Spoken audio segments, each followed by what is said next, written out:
मैं सर पंजाब की तरफ आप सब लोगों की तवज्जो चाहूंगा कि after the 9th of May Punjab has become a police state. Punjab has become a police state.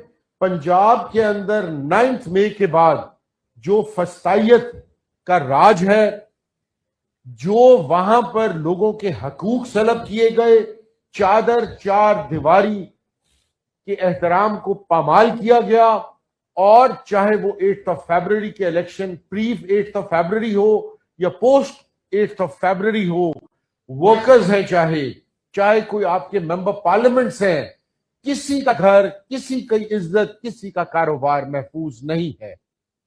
मैं आज की आपको मिसाल देता हूं, and I have got pictures to prove it. मेरी पार्टी ने मुझ पे एतमाद का इजहार किया and they nominated me as the leader of the opposition. मैं as a leader of the opposition, मेरे घर के बाहर इस टाइम बाहर पुलिस खड़ी है, और मेरे घर के अंदर मैं खुद यहां हूं।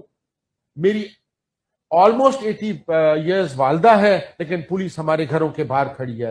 आई have got a list of all the MPS जिनके घरों के बाहर पुलिस की फील्डिंग लगी हुई है। लेकिन हम इसलिए नहीं इस पे करते कि हमारे वर्कर्स, पीटीआई का वर्कर इससे ज्यादा तकलीफ से गुजर रहा है, इससे ज्यादा कुर्बानियां दे रहा है, हमें इससे कोई गर्ज नहीं है। But you have to realise कि पंजाब के अंदर things are different than any other province.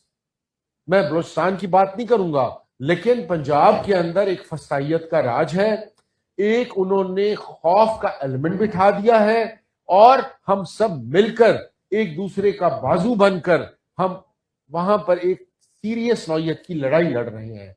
हमारे 107 एमपीएस थे पंजाब असेंबली के अंदर, हमारे 8 लोगों को इन्होंने डिस्क्वालीफाई कर दिया, जिसके अंदर leader of the opposition Malik Ahmad Khan Bachar साहब शामिल थे।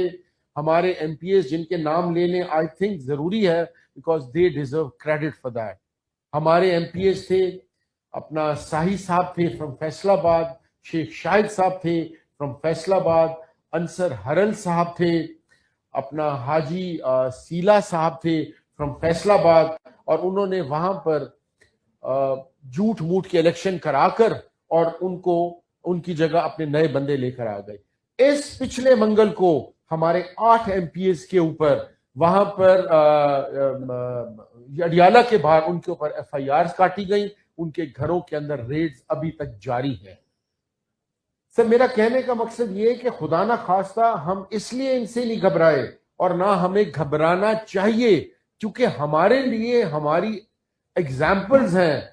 हमारे पीटीआई का वर्कर, हमारे पीटीआई पंजाब का वर्कर, मैं फिर रिपीट करूंगा, इससे बहुत ज्यादा कुर्बानियां दे रहा है, इससे बेइंतहा ज्यादा अपना कुर्बानियां दे रहा है, और उनपे बेइंतहा प्रेशर्स हैं। हमें तो फिर भी as a member of the parliament कहीं ना कहीं कोई लिवरेज मिल जाती होगी, पर असल हमारा जो वर्कर है, he is going through hell and back. मैं सर यहां ये कहूंगा कि starting from the 4th of August, जब आप लोगों ने तहरीक की कॉल दी थी, and since then I have been leading the MPs in Punjab assembly, there has not been a single event, चाहे वो इस्लामाबाद हाई कोर्ट हो, चाहे वो सुप्रीम कोर्ट के अंदर हमारी हाजिरी हो, हमारी प्रेजेंस हो, चाहे लाहौर हाई कोर्ट हो, चाहे अडियाला हो, we are there behind you. हम आपके साथ हैं। आप जो भी फैसला करेंगे कंसेंसस के साथ, we would follow that, and we would fight tooth and nail for the rights of our workers. हमारी जो लीडरशिप है, इमरान खान साहब हैं, उनकी अहलियां हैं, उनकी बहनें हैं, हमारे कोट लखपत के अंदर असीरान हैं, बेगम यास्मीन राशिद साहिबा हैं, उमर सरफराज चीमा साहब हैं, शाह महमूद कुरैशी साहब हैं, अपना महमूद और रशीद साहब हैं, सेनेटर चौधरी इजाज साहब हैं, और हजारों वर्कर्स जो मुख्तलिफ कैदों में हैं। हम उनकी आवाज बनेंगे। और मैंने अपना असद कैसर साहब को, is very senior and is very kind, कि ही इज ऑलवेज देयर। हमारे चेयरमैन गौहर खान साहब भी मौजूद हैं, दे बोथ, और नकवी साहब, they have always been there for every time and every occasion. जब हमने इनको कॉल की, हमने इनको अपने हालात बताए और मैं हर इवेंट इनको अपडेट करता रहता हूं और मैंने इनको हमेशा ये कहा कि हम आपको इनवाइट करेंगे, आप सब आए, आपके आने से हमारी भी हौसला अफजाई होगी।